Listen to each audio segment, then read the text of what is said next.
vocês terão a junção de alguns dos cursos aqui. Então nós teremos odontologia, fisioterapia, nutrição e psicologia, assistindo a aula de fisiologia junto. Não sei se alguém já falou, mas nós teremos. Tá? Bom, para mim também não é porque eu deixo de ter aula desses cursos separados, mas tem que ter uma sobrevida dos cursos da universidade. Então, evidentemente, nós teremos uma junção desses cursos. Tá? Já estou dizendo para vocês já se prepararem, porque isso já foi no passado, acho que vocês têm que saber, né? Sobre isso. Então, vamos lá. Né? Sendo assim, eu vou retomar a aula passada, para o conteúdo não ser perdido para os que estão chegando agora. Então, nós vamos falar do sistema cardiovascular. Havia comentado sobre as características desse sistema na aula passada. Aproveitem, então, vocês que já tiveram essa aula, para fixar a informação em forma de conhecimento. Não é? Então, vamos lá. Primeiro tópico é o coração como bomba. Nós falaremos um pouco sobre o maquinário cardíaco. Bom, o coração é um músculo que recebe gerência um músculo que recebe gerência do sistema nervoso autonômico. Isso significa que eu não consigo voluntariamente pedir a contração ou, sem dúvida, o relaxamento dessa musculatura. Ele recebe demanda de um sistema chamado sistema nervoso autonômico. Esse sistema nervoso autonômico dividido, ou melhor, subdividido em simpático e parasimpático. Sendo assim, o coração é controlado involuntariamente.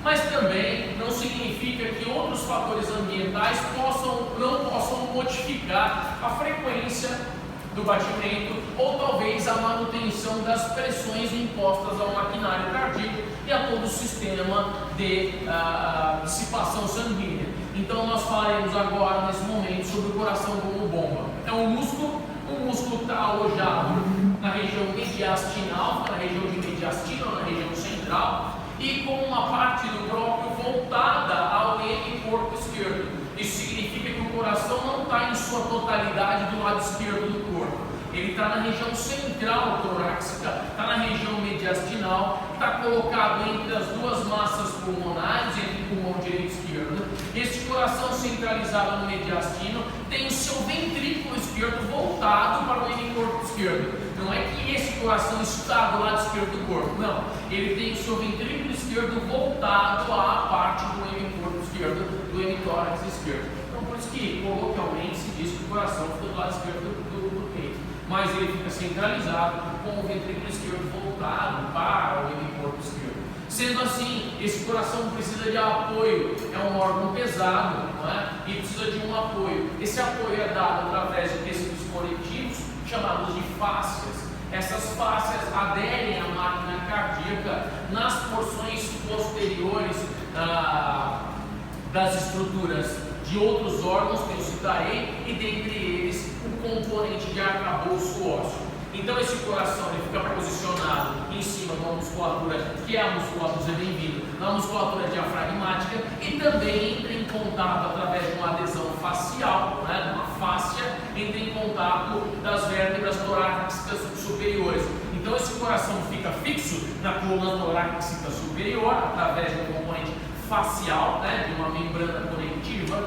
colagenosa, e fica depositário por sobre a musculatura diafragmática. Assim como vocês viram na anatomia do ano passado, o coração não fica de pezinho no peito, não, ele fica deitadinho, sentadinho. Então o coração, por possuir uma face chamada de face diafragmática, fica por sobre o diafragma, posicionado por sobre a musculatura diafragmática. Muito bem, esse coração é um músculo, mas ele não é um músculo de maneira maciça ou integral, é um músculo que possui cavidades. Eu tenho duas cavidades superiores e duas cavidades inferiores para o coração.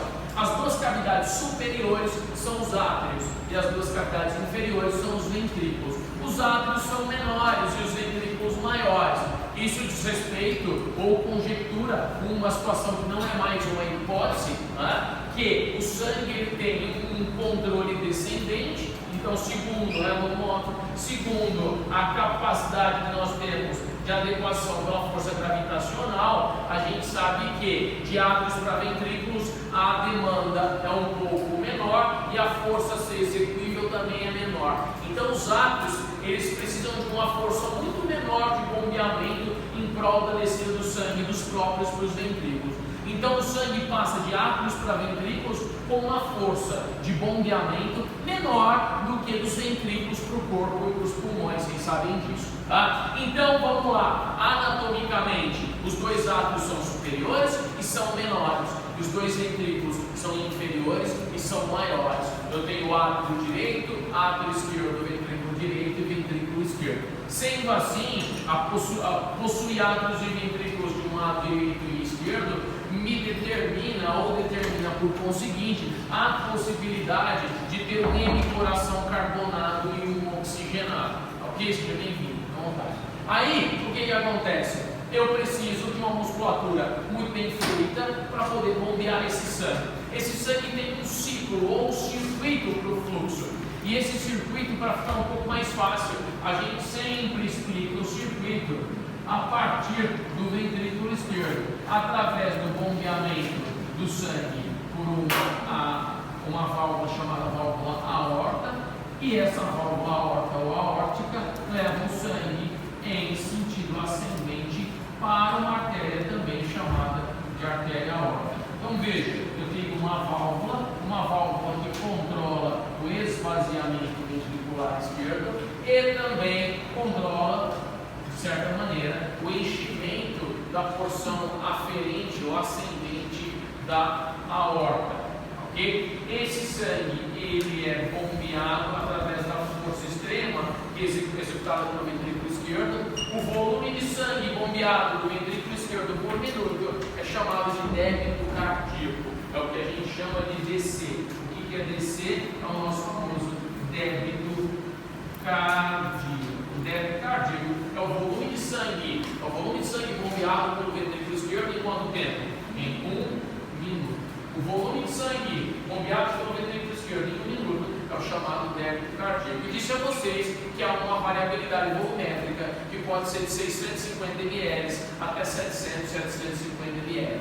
Essa é a quantidade de sangue bombeado por esse ventrículo esquerdo por minuto. Okay? Esse sangue, então, ele é bombeado pela força miocárdica que esse coração possui. Então, a musculatura aqui do miocárdio é bem robusta, bem forte, o que possibilita que esse sangue seja emanado para o sistema arterial. Tá? Nós sabemos que as outras cavidades também são extremamente competentes no que diz respeito à contração e ao envio desse fluxo. Primeiro, vamos compreender como esse circuito ele ocorre, para que depois peculiaridades do ventrículo esquerdo e da distribuição sistêmica possam ser ditas.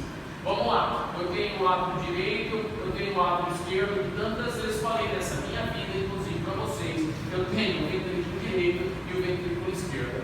Dividindo em situações mais funcionais, o meu coração direito é um coração carbonado com CO2, é um sangue carbonado, e o meu coração esquerdo, ou seja, o sangue que por ele passa, é um sangue oxigenado, rico em O2. Tudo começa, e a navegação do sistema começa pelo ventrículo esquerdo. Há um bombeamento de sangue. Esse bombeamento de sangue, ele tem que vencer resistências. Esse sangue ele é pressionado através dessa musculatura, como uma bomba mesmo, é o subtópico do bimestre. Esse sangue bombeado ele precisa vencer resistências. E duas são as resistências que ele tem que vencer. Uma chamada de pré-carga e a outra chamada de pós-carga. Vocês lembram disso na última aula? O que é a pré-carga? Esse ventrículo esquerdo, cheio de sangue com O2. Veja que interessante. Esse ventrículo esquerdo, cheio de sangue. Aqui eu não tenho outra cor de caneta, então vamos fazer assim. O ventrículo esquerdo, cheio de sangue com O2. Ele tem que ser bombeado. Ora, bombeado para qual local? Ele tem que ser bombeado para a válvula que deve recebê-lo, né? A válvula aórtica. Então, esse sangue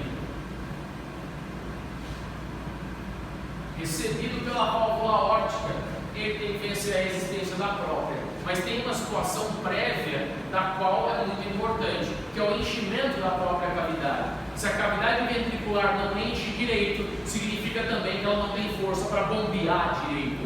Então essa cavidade ventricular tem que encher bem, não é? E para que ela possa, encher bem, eu preciso de uma lassidão ventricular.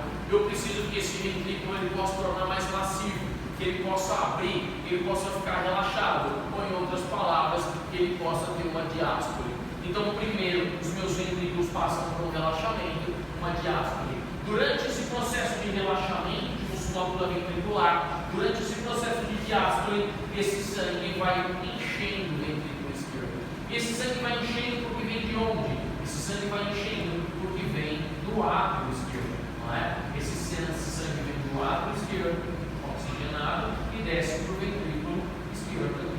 Aí esse sangue deve ser enviado para a artéria aórtica. Então veja, a força que o sangue exerce dentro dessa cavidade, a força que o sangue exerce dentro dessa cavidade, em prol de vencer a resistência dessas paredes, dessa parede muscular ventricular durante o relaxamento, é chamado de pré-carga.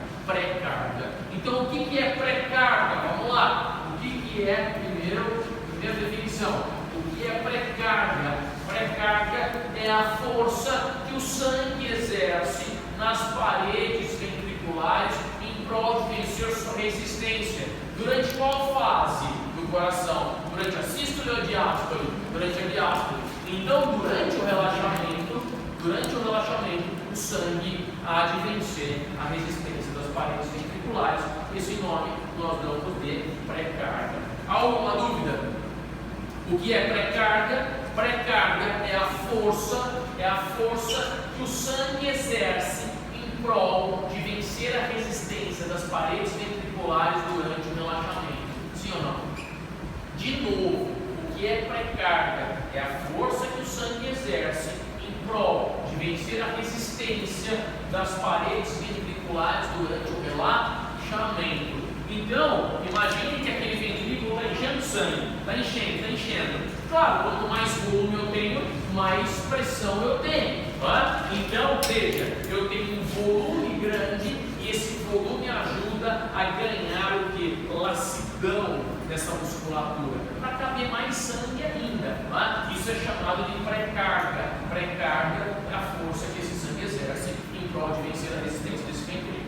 Agora, vamos supor que esse ventrículo já esteja cheio de sangue.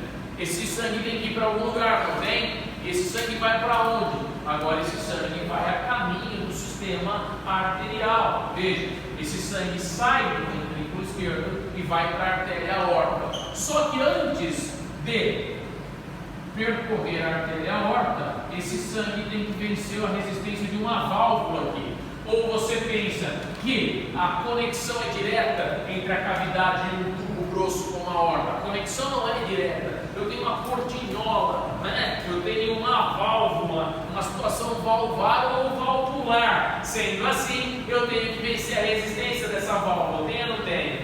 Tem, muito bem. A força que o sangue exerce em prol de vencer a resistência da válvula aórtica é chamada de pós-carga. Então vamos à definição de pós-carga. Pré-carga nós já vimos, agora a definição de pós-carga. Pós-carga, força que o sangue exerce em prol de vencer a resistência da válvula aórtica durante a diástole? Não, durante a sístole, durante a contração. Então vamos lá. A força que o sangue exerce em prol de vencer a resistência da válvula aórtica durante a contração, eu chamo de pós-carga. Veja, então se esse sangue não tem força suficiente para expandir o ventrículo, ou talvez não tenha força suficiente para abrir a válvula aórtica, eu padeço de algumas patologias que mais para frente nós citaremos, como por exemplo, a ICC, que é insuficiência cardíaca congestiva, outra chamada de cor pulmonale. Algumas doenças como essa serão talvez citadas, a gente vai discutir um pouco sobre elas. O ICC, que é insuficiência cardíaca congestiva, o cor pulmonale. Outra doença pode ser um prolapso da válvula, ou uma estenose valvar ou valvular, mas isso é o capítulo 2. O capítulo 1 é tudo que é fisiologia. Capítulo 2 nós começaremos a fazer associação, inclusive falar um pouco sobre tratamento. tratamento terapêutico. Lembra que eu comentei sobre tratamento terapêutico? Vai ser muito bacana isso aqui. Falar de tratamento, falar de terapia em cima de cada um desses sistemas. Preciso repetir o que é pré e pós-carga? Preciso ou não? Se preciso, eu repito. Preciso? Não preciso. E esse sangue vai para onde? Vai para onde esse sangue? Para o pulmão? Não. Como é que o sangue que já é rico em oxigênio vai para o pulmão? De novo? Vai ficar hiperoxigenado? Não. Esse sangue que sai daqui, que vai para a aorta, vai para onde? A aorta distribui sangue para onde? Para o corpo. Então vamos dar uma olhada onde é que está o paparredor, para ver para onde vai esse sangue. Então vamos lá. Vocês viram isso em anatomia ano passado, mas cabia ao professor tentar relembrar, né? A do direito, a do esquerdo, do direito, do esquerdo. A artéria aorta assim recebe o nome porque, segundo aí a nossa etimologia das palavras, a aorta significa aquela que acende, aquela que afere, aquela que sobe, aquela que redundantemente vai para cima do negócio. Então a artéria aorta está aqui, o sangue é bombeado de ventrículo para a própria aorta. Essa artéria é a mais calibrosa do corpo humano. Então são várias as porções que passam por vários dos lugares.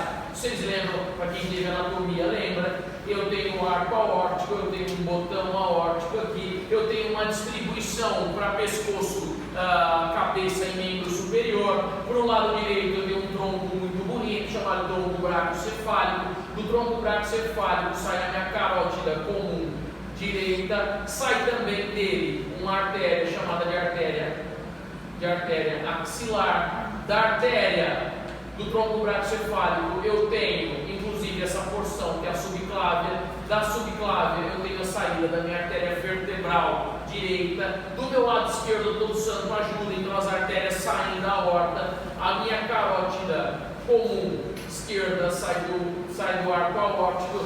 Aqui eu tenho uma saída exatamente da subclávia esquerda, e da subclávia esquerda eu tenho a saída, tá ridículo, mas eu tenho a saída da minha artéria vertebral.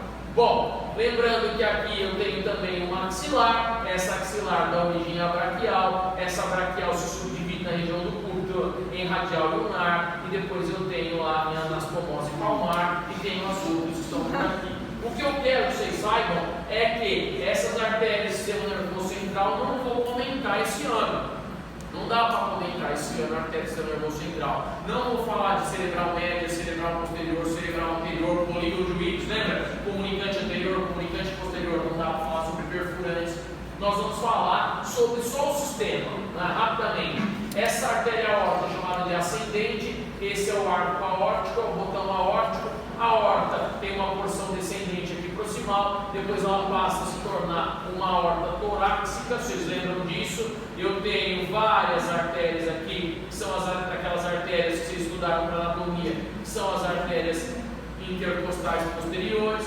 Depois nós tínhamos a musculatura diafragmática, a passagem pelo hiato aórtico, a descida para a aorta abdominal, tronco celíaco, lembra? Tronco mesentérico superior, tronco mesentérico inferior, as saídas para as artérias dos órgãos, e aqui eu tinha a subdivisão à altura aproximadamente da crista ilíaca, a bifurcação de aorta ilíaca comum direita, artéria ilíaca comum esquerda, artéria ilíaca externa, artéria ilíaca interna e externa desse lado. A externa dava origem à artéria femoral, que dava origem à artéria poplítea, consequentemente para cima, a artéria superior, lateral, superior medial do joelho, inferior, lateral, medial do joelho, depois a artéria tibial anterior, a artéria tibial posterior, a artéria dorsal do pé, e assim vai.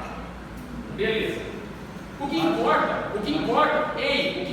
agora é que esse sangue que sai do ventrículo esquerdo vai para esse sistema, vai para o corpo todo. Então esse sangue que sai aqui, que sai ricão, ó lá, eu ia falar aí de Batista, mas o cara está na merda. Então esse sangue que sai aqui, ó, veja, esse sangue que sai aqui rico, ele vai para todo o corpo, sim ou não? Então esse sangue que está aqui, veja, esse sangue que está aqui oxigenado, ele vai para o corpo.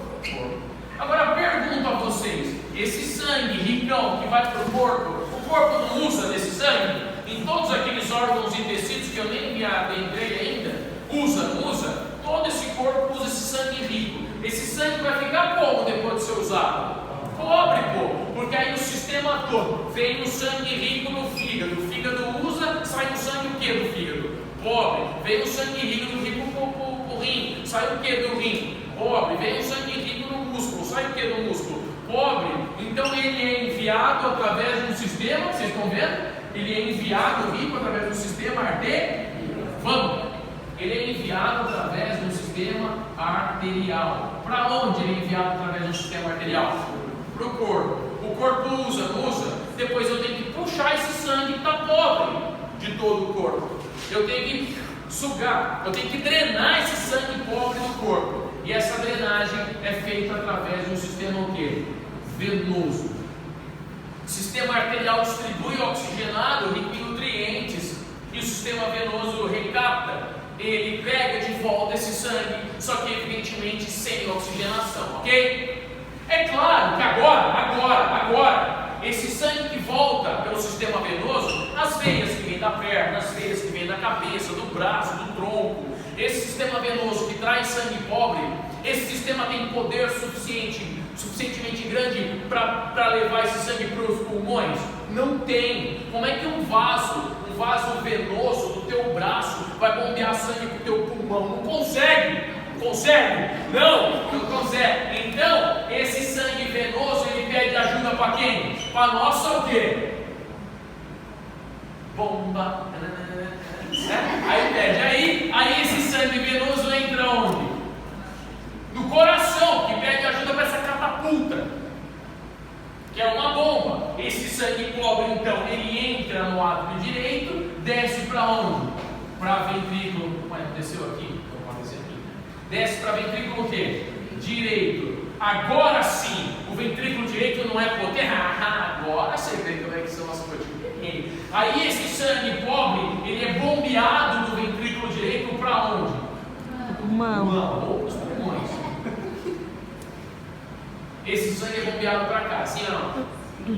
Muito bem. E como é que ele sai dos pulmões? Pobre ou rico? Pobre, pelo amor de Deus, rico. Ele chega nos pulmões pobre, porque ele já vem pobre no sistema venoso, eu estou enganado. O corpo usou, não usou? Veio pelo sistema venoso, desceu aqui pobre, continua pobre. Aí ele passa pelos pulmões e sai o quê? Rico, epa. Cuidado com a riqueza, né? Riqueza é um problema. Aí o que acontece? Eu tenho a devolução desse sangue rico para onde? Certo, o ideal seria mandar esse sangue rico para o corpo, não é que está precisando. Mas os pulmões têm força pressórica suficientemente grande para mandar sangue rico para o corpo? Não. Então os pulmões pedem ajuda para quem novamente? Para a bomba, não é? Aí os pulmões jogam sangue no átrio esquerdo, que passa para o ventrículo esquerdo e novamente bombeia rico para o corpo. Sim ou não? Vamos lá, quem não entendeu essa circulação fechada? Deixa eu baixar a mão, parece que eu quero bater, né? Quem não entendeu? Não, sério. Quem não entendeu, de novo. De novo, então. Eu tenho um coração, são 4 cavidades, 2 átrios, 2 ventrículos, dividido ao centro, um coração rico no lado esquerdo, um coração pobre, porque tem só 2 do lado direito. Bombeia sangue rico do ventrículo esquerdo para o corpo usa, esse sangue pobre, ele é enviado para o coração novamente, para a parte direita que é pobre, vai para o ventrículo direito, bombeado para os pulmões, reoxigena e volta a fazer esse ciclo, ok? É isso que acontece, tá? Agora nós temos que entender cada parte em separado. A primeira delas nós já compreendemos, que é a pré-carga e a pós-carga. Para o sangue poder ir para o corpo, primeiro ele precisa encher o ventrículo, vencer essa resistência, que no caso é a pré-carga, e depois, para ir efetivamente para o corpo, vencer a resistência da válvula, que é a nossa pós-carga. O sangue vai para o corpo e vai nutrir órgãos do sistema. E ele volta para o sistema venoso. Quando o sangue vai para o corpo, ele vai por artérias. Quando ele volta por veias. Tá? Mas há uma situação em que o sangue pobre e o sangue rico invertem com relação à nomenclatura, que é exatamente aqui. Por exemplo, aqui eu tenho sangue pobre, não tem? Tenho sangue pobre, que é enviado para os pulmões. Talvez seria certo falar que ele vai através de veias, mas não vai. Ele vai através do quê? De artérias. Artéria pulmonar direita e artéria pulmonar o quê? Esquerda. Por quê? Porque todas as artérias, ou melhor, todos os vasos que saem do coração são artérias. E todos os vasos que chegam no coração são o quê? Veias. Deu para entender o sistema?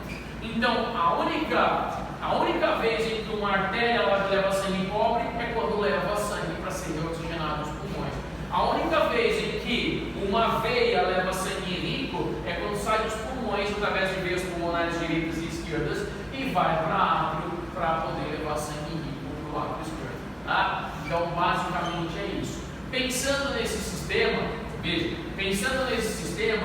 eu tenho que imaginar que esse coração não possui todas as características morfológicas em todas as cavidades que tem. Isso significa que os dois átrios, os dois ventrículos, aliás, são mais robustos. As duas câmaras de baixo são mais fortes. Por quê? Porque precisam empurrar sangue para áreas mais longínquas. Precisa empurrar sangue para o corpo e precisa empurrar sangue para os pulmões. Não é só de átrio para ventrículo como assim os átrios o fazem, né? Então os ventrículos precisam trabalhar mais, com uma potência maior, porque os átrios precisam mandar sangue de cima para baixo. Agora os ventrículos precisam mandar sangue para áreas mais distantes. Sendo assim, essa parede muscular dos ventrículos, essa parede muscular ventricular, ela é bem grossa, bem espessa. Então é uma musculatura bem trófica, para poder ter força para empurrar sangue. Agora nos átrios isso não ocorre. Entre o átrio direito e entre o átrio esquerdo, eu tenho uma membrana muito fina entre o átrio direito e esquerdo. O septo, que nós chamamos. Esse septo interventricular é grosso, musculoso. Esse septo interatrial não, ele é fino, ele é fibrocolagenoso, então é de tecido conjuntivo. Olha a diferença, eu tenho um septo de tecido muscular e um septo de tecido conjuntivo. Mas é claro que a pressão com que o sangue entra pelos átrios não é uma pressão menor, mas não é uma pressão desprezível. Isso significa que quando entra sangue oxigenado aqui, entra com uma determinada pressão. Significa que quando entra sangue carbonado aqui, entra com uma determinada pressão. Então essa pressão não pode ser desprezível ou desconsiderada. Mas, já que ela não pode ser desprezível ou desconsiderada, eu preciso notar a seguinte situação. Se aqui eu tenho uma membrana muito fina, e se a pressão não pode ser desprezível, eu tenho que tomar cuidado para que quando o sangue entre por aqui, para que essa pressão não venha a romper essa membrana, para que essa pressão não venha gerar ruptura dessa membrana interatrial. E eu comentei na aula passada, nós tínhamos estruturas que reduziam o caráter pressórico, e essas estruturas eram as aurículas. O que são? Sim, amortece. O que são aurículas? Aurículas são estruturas que formam, confeccionam parte da parede ou parte das paredes atriais. Estas são as aurículas. As aurículas funcionam como um meio de amortecimento. Por exemplo, enquanto o sangue jorra aqui enchendo de sangue carbonado, enquanto ele jorra aqui enchendo de sangue oxigenado, essa pressão expande átrios. Só que esses átrios não podem expandir muito, porque essa parede entre ambos é fina.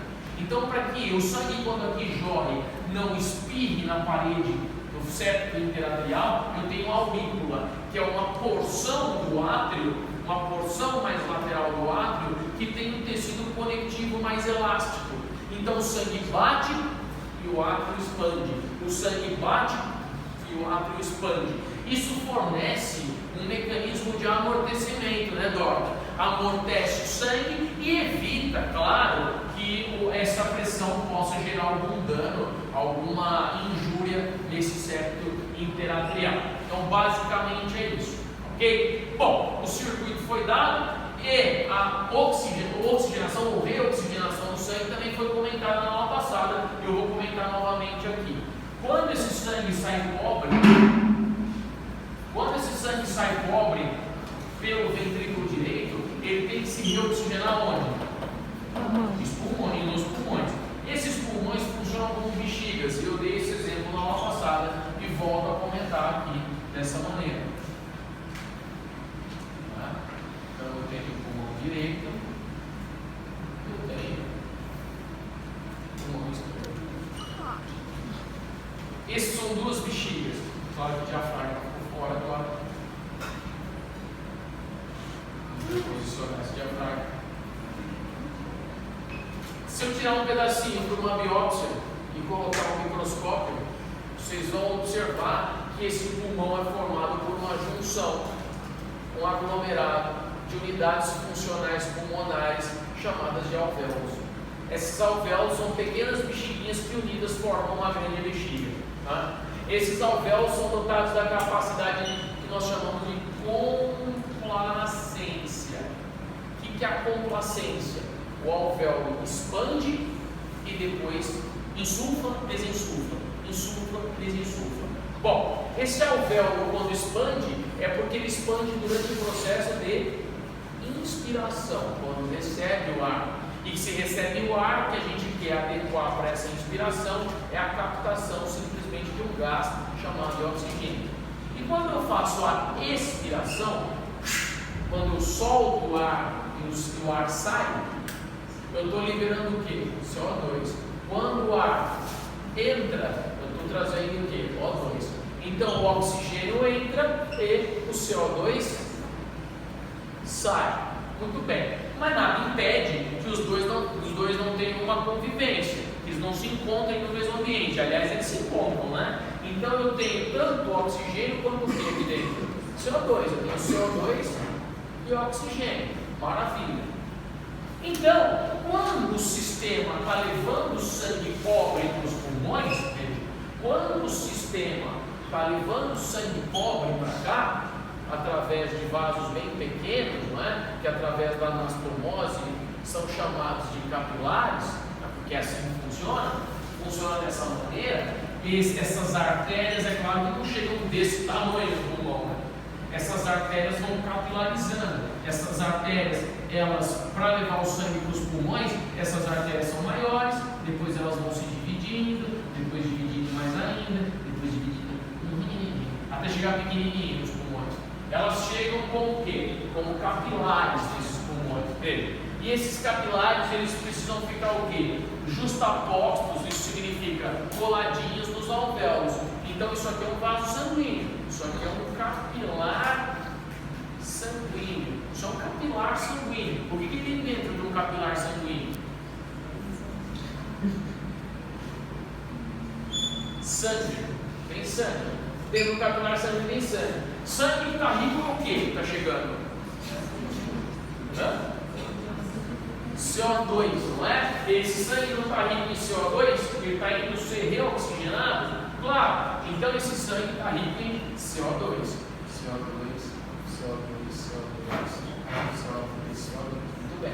Mas nada impede também que eu não tenha quem dentro do capilar? Oxigênio. Eu tenho oxigênio também dentro do capilar. Mas em grande maioria, chegando no alvéolo, eu ainda tenho o quê? CO2. Tá? É claro que eu não tenho 100% de oxigênio no sangue arterial. E é claro que eu não tenho 100% do CO2 no sangue venoso. Porque mais para frente eu vou explicar uma situação chamada a vocês de shunt. Shunt pulmonar e shunt cardíaco. Shunt significa mistura. O que é a mistura? É a mistura de um sangue com o outro em uma proporção ideal. E essa proporção ideal é no máximo 5% de invasão no inimigo. Deu para entender? Então vamos lá. Eu tenho CO2 chegando, sim ou não? Dos pulmões. E eu tenho oxigênio chegando aqui. CO2 chegando nos vasos, aliás, e oxigênio chegando nos pulmões. Na realidade, eu tenho dois gases nos pulmões e dois gases no sistema sanguíneo. Eu tenho oxigênio e CO2 nos pulmões. E eu tenho oxigênio e CO2 nos vasos sanguíneos. Eu preciso de uma troca, porque é claro que eu tenho uma parcial maior de um para com o outro. Qual é a parcial maior aqui? CO2 ou de oxigênio? CO2. Qual é a parcial maior dentro do alvéolo? De oxigênio. Então eu tenho mais oxigênio dentro do alvéolo e menos CO2, e assim por diante.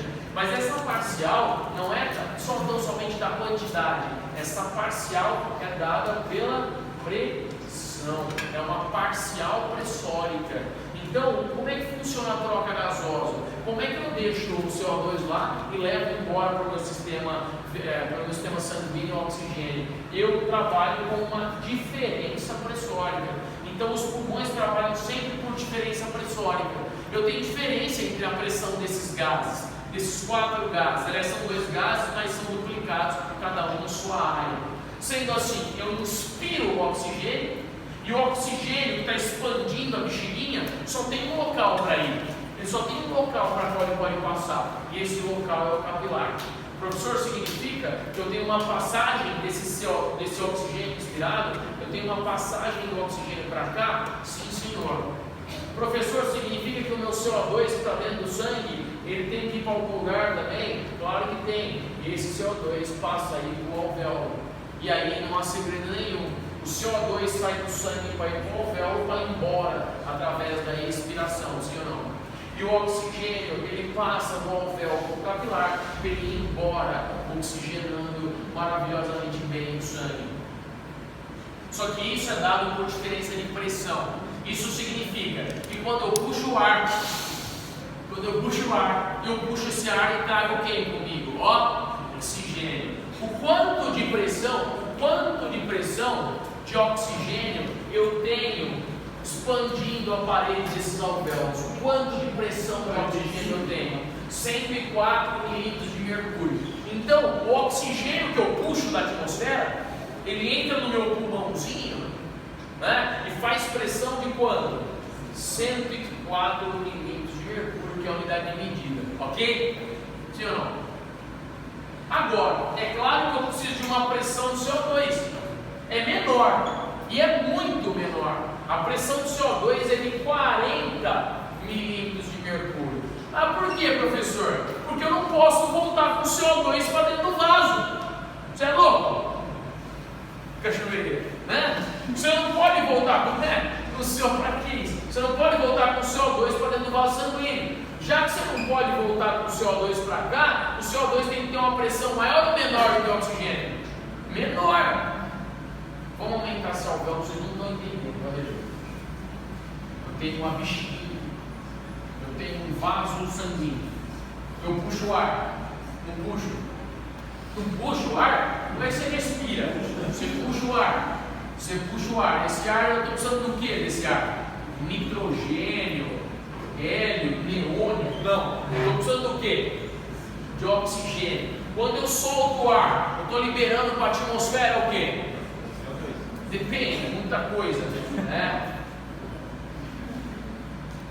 Mas etanol, conhece etanol? Quando você bebe, tem aquele hálito de álcool, aquilo não é o etanol mais, ele vira etanol, muda a molécula, mas vocês não querem saber disso, vocês só querem beber. O que acontece é, o oxigênio entra, o CO2 sai, o álcool entra, na verdade sai. E aí dentro do vaso eu tenho o quê? Oxigênio e o que também? CO2, é ou não é? É ou não é? Como é que esse sangue está chegando para poder reoxigenar? Lembrando que isso aqui é um pulmão. Lembrando que esse sangue vem o quê? Pobre. Sim ou não? Se ele vem pobre, ele vem com muito o quê? CO2. Lembrando que ele tem que sair como? Rico. Não é assim? Esse sangue vem pobre e ele sai o quê do pulmão? Rico. Esse sangue vem pobre e ele sai o quê do pulmão? Rico. Pelo amor de Deus. Então eu tenho o que dentro do alvéolo, dentro do pulmão? Eu tenho a possibilidade de ter CO2 e a possibilidade de ter o que? Oxigênio. Quando eu puxo o ar da atmosfera, com quanto de pressão ele entra para expandir essa bexiga? 104 unidades de medida. E é claro, eu tenho CO2 dentro do alvéolo, eu tenho que exercer uma determinada pressão, que é desprezível para esse caso, mas quanto que é a pressão? 40 milímetros de mercúrio. Quem é maior? Matemática básica. Oswaldo Souza. Eu vi uma matemática, morreu o matemático Oswaldo Souza. Era um cara brasileiro, sempre fazia cálculo, projeções aritméticas, geométricas, trabalhava com estatística e tal, né? Fazia um cálculo fantástico. Sim ou não? Sim ou não? Sim ou não? Veio matar vocês. Bora na história. Quem é maior? 104, atenção na pergunta, por favor. Quem é maior? 104 ou 40? Aí vem o cérebro e diz: ah, professor, se tiver assim, maior é o 40. Quem é maior? Em algarismo em arábico, 104 ou 40? 104 é maior. Qual pressão é maior aqui dentro, então, da bexiga? 104. Se a pressão de 104 é maior, ela tem que, esse gás, o oxigênio, tem que ir para algum lugar, não tem? E ele vai para onde, Gorda? Ele sai do alvéolo e vem para onde? Para o sangue, o capilar. Aí não muda a pressão. Hã? Aí não muda a pressão? Calma. Vem com quanto de pressão? 104. Ótimo. Eu tenho oxigênio e CO2 aqui dentro, não tem? Está vindo muito CO2, não está? De quanto é a pressão do CO2 dentro do vaso sanguíneo? 45. Sim ou não? E quanto é a pressão de oxigênio dentro do vaso sanguíneo? 40. Quem é maior? Esqueça aqui do lado. Quem é maior? 45 ou 40? 45. Significa que esse CO2 só tem um lugar para ir. Para onde? Para o pulmão. Sim ou não? Eu tenho duas pressões dentro da bexiga e duas pressões dentro do vaso. Qual é a pressão maior dentro da bexiga? 104. Só pode empurrar oxigênio para o vaso. Qual é a pressão maior dentro do vaso? CO2. Só pode empurrar CO2 para onde? Para dentro da bexiga. Troca! Os gases se trocam. Troca gasosa, hematose. Tá ok? É claro que aqui eu tenho 104 e por passar a barreira ao alvéolo capilar, ele perdeu muito milímetros de mercúrio e ele passou a ter 40, mas não tem problema. O problema é o que importa é passar o gás para dentro do sangue e ser dissipado e oxigenar os tecidos. Sim ou não? Então, se na prova perguntar, explique a troca gasosa, eu quero isso. A diferença dessas expressões, o que não é nada impossível. Eu havia comentado na aula passada, situações patológicas que fazem com que essa troca gasosa se torne dificultosa, né? Que eu tenha uma perda na troca gasosa, consequentemente um prejuízo do paciente.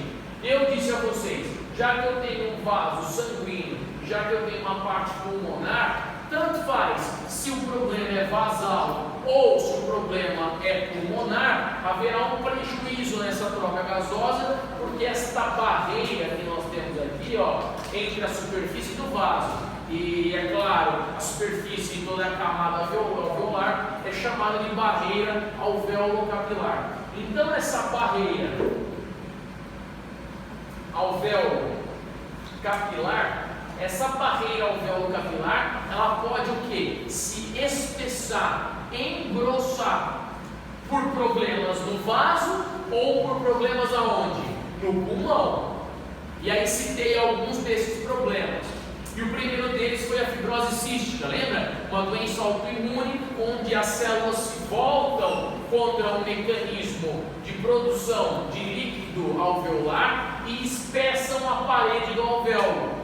Então essa fibrose cística, ela acaba fibrosando o pulmão. Esse pulmão fica mais complacente ou fica mais rígido? Fica mais rígido, é como se eu tivesse cicatriz no pulmão. É horrível respirar, não tem capacidade de trocar gasosa. O paciente crítico, fica crítico com o passar do tempo, vai a óbito por redução de função pulmonar.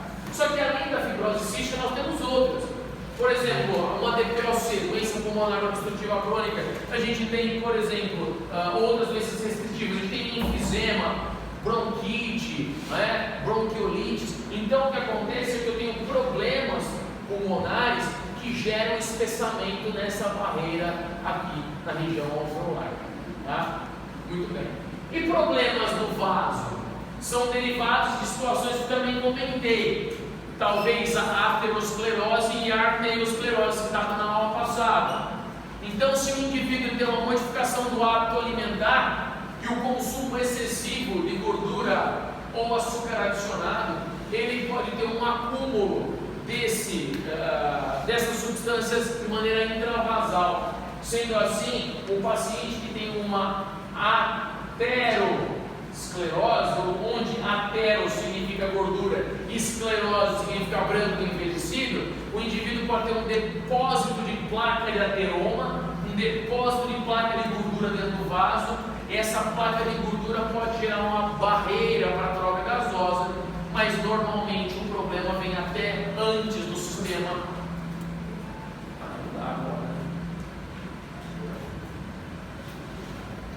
Então é claro que essa aterosclerose, que é a gordura, ela se deposita na parede do vaso, seja ele um capilar ou uma grande artéria. Só que é muito mais fácil ter um depósito numa grande artéria. Por quê? Porque até chegar gordura num capilar, a resistência periférica do capilar é maior, não é? Agora, tem uma outra patologia que não é uma atero, mas eu citei, é uma arteriosclerose, que não é uma doença derivada do depósito de gordura primariamente, é uma doença derivada de uma lesão do vaso. Isso acontece principalmente nos indivíduos fumantes, ou daqueles usuários de droga, ou talvez de álcool, e em certa frequência, que são os etilistas. Não são os estilistas, não. Etilista, o cara que mama. Então, o cara que álcool, drogas, tabaco, esse indivíduo ele passa a ter uma passagem muito mais frequente de substâncias químicas que são, é claro, deletérias para a túnica íntima do vaso. Essa túnica íntima passa a gerar um processo inflamatório na mesma e, consequentemente, todo o processo inflamatório recruta célula de defesa. Se o paciente assim tiver célula de defesa, se não for um imunossuprimido e ele tiver célula de defesa, se ele tiver uma lesão dentro do vaso, tem recrutamento de célula de defesa, macrófago, neutrófilo e um monte de célula de defesa. O que interessa é que essas células de defesa, no final das contas, geram células de repavimentação do vaso. Lembra? Células de repavimentação. Essas células são as plaquetas. Esse é o grande problema. Você tem uma grande agregação plaquetária na região da túnica íntima, você passa a espessá-la e diminuindo aí a passagem em troca gasosa, aumentando a barreira alveolo-capilar.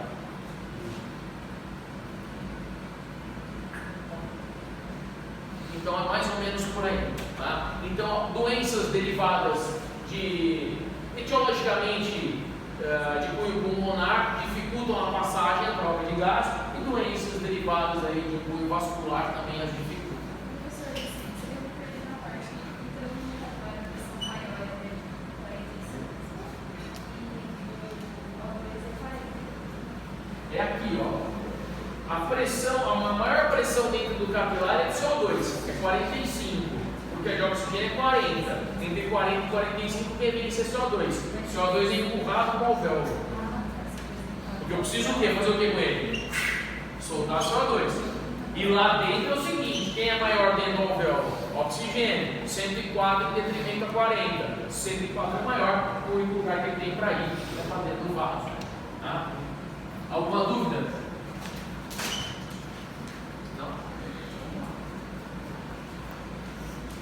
A gordura no vaso acelera a apoptose. Muito bem. Isso foi o que eu citei. Uma aterosclerose pode levar a uma arteriosclerose ou vice-versa. Vamos lá, Dor. Você quer? Vamos embora. Gabi. É isso que eu quero. Já professor, e aí? Então eu tenho duas situações. Veja, eu tenho a aterosclerose e a arteriosclerose. Vamos lá decifrar os meandros dessas palavras, etimologicamente falando. Atero significa o que, Dorta? Gordura. Esclerose significa o que? Envelhecimento e branqueamento. Muito bem. Artério significa o que? Artéria. Esclerose significa o que? Envelhecimento e branqueamento. Isso significa que uma lesão de um vaso sanguíneo, uma lesão de um vaso sanguíneo, ela pode ter início através de um fator de causalidade 1 ou fator de causalidade 2. Se tiver um fator de causalidade 1, é por consumo de quem? Gordura, açúcar adicionado, né? Aquele açúcar, aquela torta, aquele bolo, né? Então o que eu tenho? Gordura depositada no vaso, sim ou não? Essa gordura pode se depositar até chegar ao ponto de gerar uma oclusão total do fluxo sanguíneo, que nós chamamos de trombo. Esse trombo, quando percorre, secção transversa trombo, esse trombo, quando se adere no muro ou na parede, parcialmente, nós chamamos de trombo mural. Isso já é patologia, não tem problema. Trombo mural. Quando eu tenho uma oclusão total, eu chamo de trombose, porque eu tenho uma situação crônica desse vaso e não há mais passagem de sangue. Então, um trombo mural pode se derivar, é um primitivo para um derivado trombose, sim ou não? Mas, se esse vaso sanguíneo for um vaso de alta pressão, por exemplo, uma artéria femoral calibrosa, vocês acham que esse trombo vai aguentar a pressão desse sangue para sempre? Não! Então esse sangue, muita pressão, esse sangue vai acabar descolando toda essa área, não é, das paredes. Se descolar, um abraço, porque aí esse trombo vira o quê? Um êmbolo, sim ou não? E aí esse êmbolo vai percorrendo grandes artérias até encontrar uma artéria da qual seja menor, da qual ele possa passar. Se esse trombo for percorrendo o sistema arterial e for para o sistema nervoso central, lá ele vai encontrar artérias menores ou maiores do que a femoral? Menores.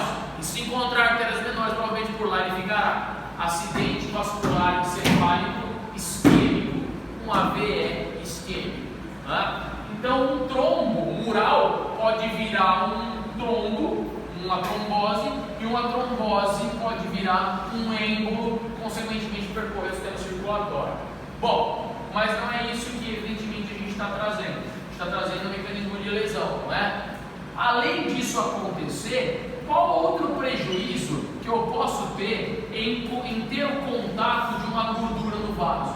Qual outro prejuízo terei quando gordura entrar em contato com a parede do vaso?